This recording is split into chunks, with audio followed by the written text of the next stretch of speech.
North Korea hotting up.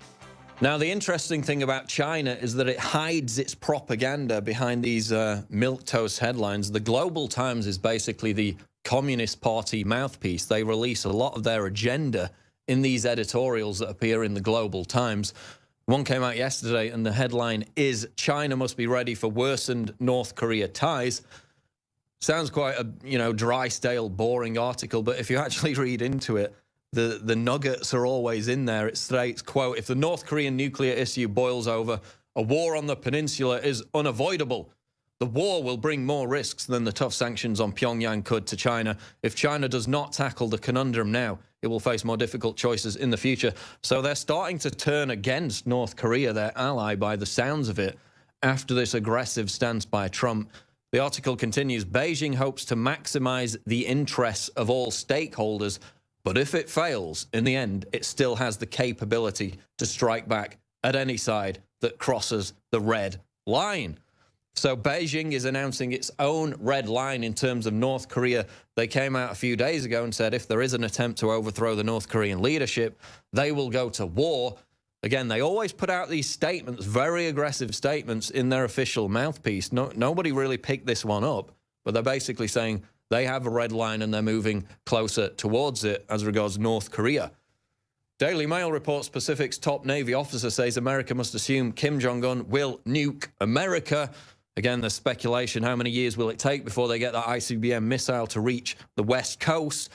Well, the Navy's top officer in the Pacific has warned that the North Korean crisis is real and the U.S. must assume Kim Jong-un intends to launch nuclear attacks on America and its allies. He is Admiral Harry B. Harris, Jr.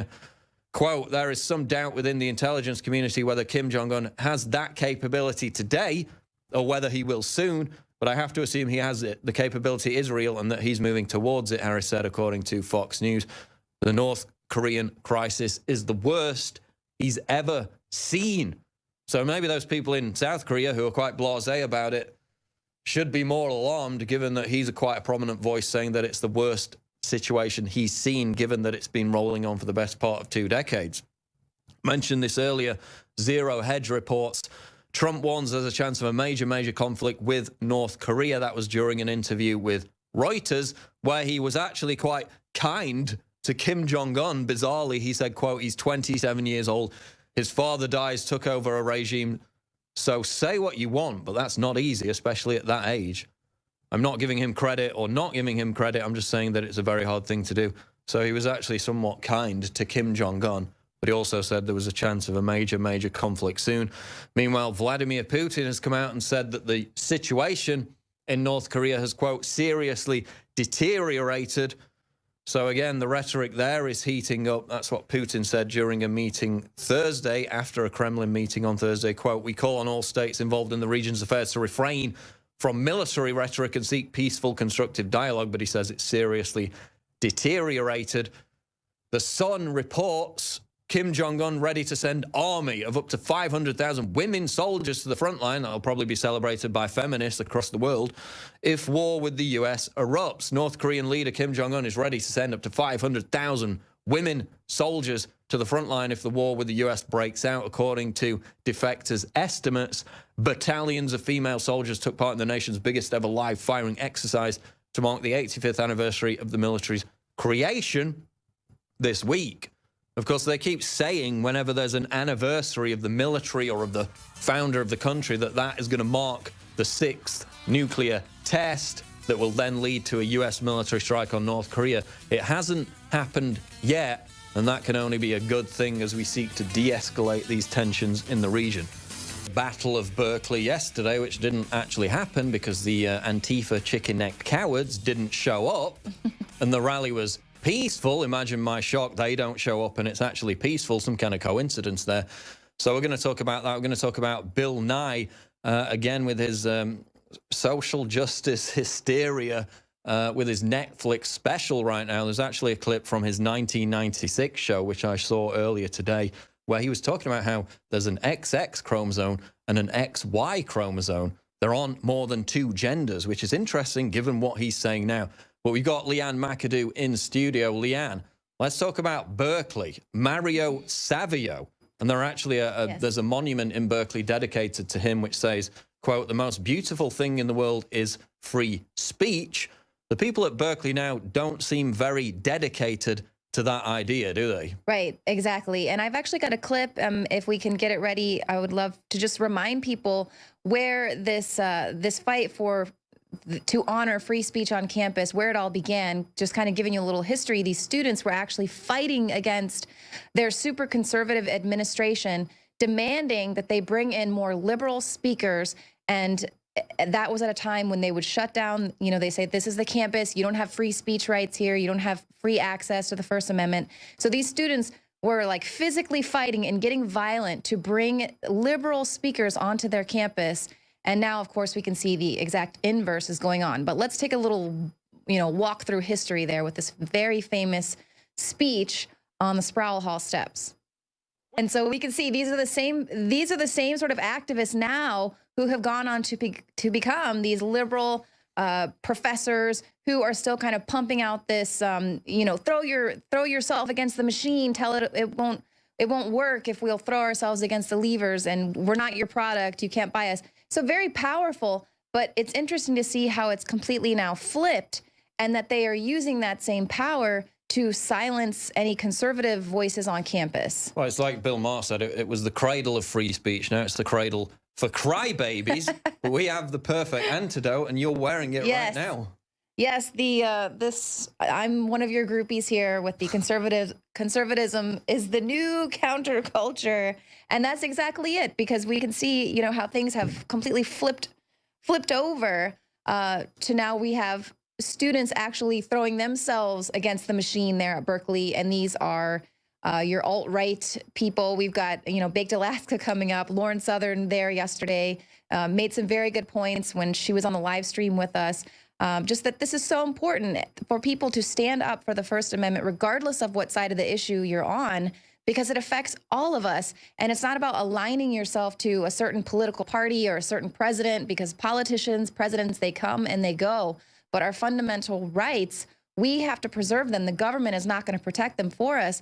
So just like we see decades ago where the liberal students are having to fight to be heard and fight to have access to free speech.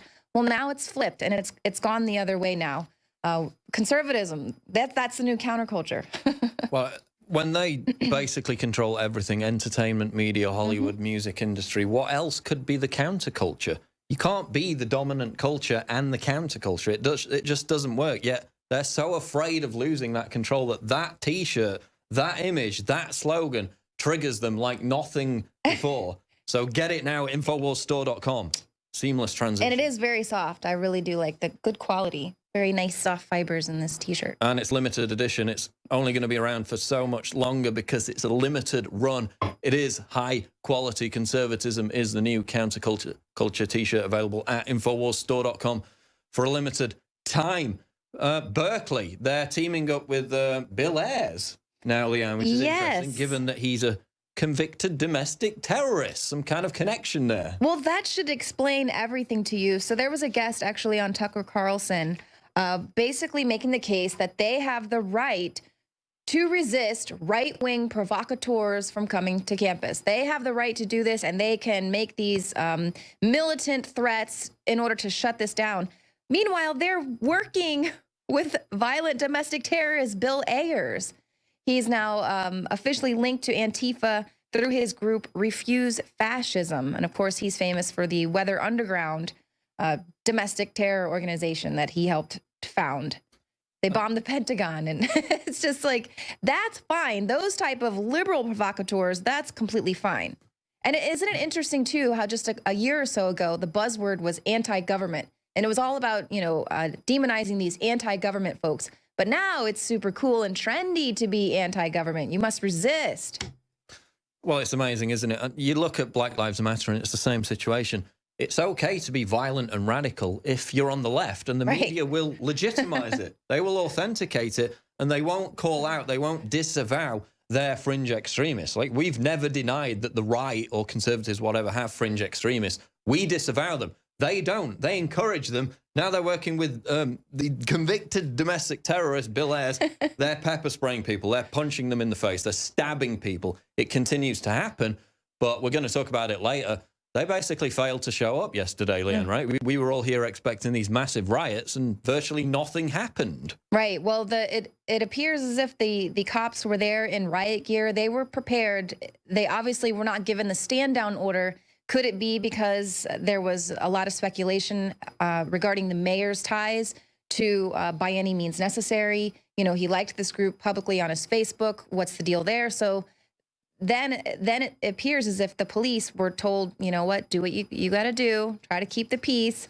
But it's interesting that we see these little militant arms of these activist groups being allowed to make these militant threats, to threaten GOP marchers, for instance, in Portland, where they were having to cancel that Rose Parade that had gone 67 years they had been in that parade, had to cancel it because of anti-fascist threats that were made.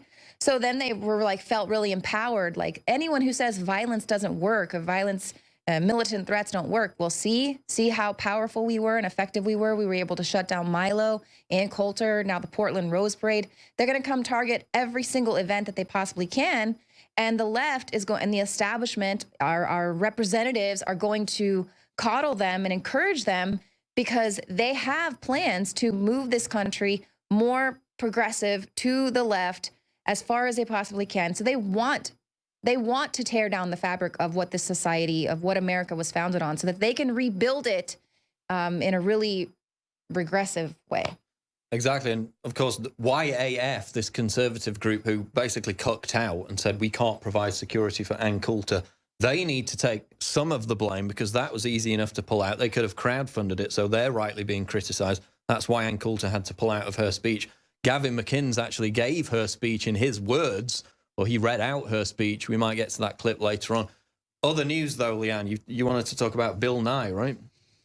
Yes. Well, and this is something that's interesting as well. Ben Shapiro is trademarking it, the science, because it's the new science of the left. It's this cult, this religion of the left is their science that they've got. So now Bill Nye, you know, it's not enough that he's got his gender spectrum music that he's put out, but now he's also suggesting that in order to save the world from climate change, we might want to punish people in developed countries for having too many children. Even though we're basically having no children at this right. point. It's falling off a cliff. It's a demographic suicide. Right. That's why they're having to import so many people from other countries to help revitalize certain areas, because there's just the birth rate is down in Western countries. And they're basically like, oh, people in Nigeria, they hardly emit any carbon dioxide. Yeah, because they've got no standard of living. They've got no quality of life. They want everybody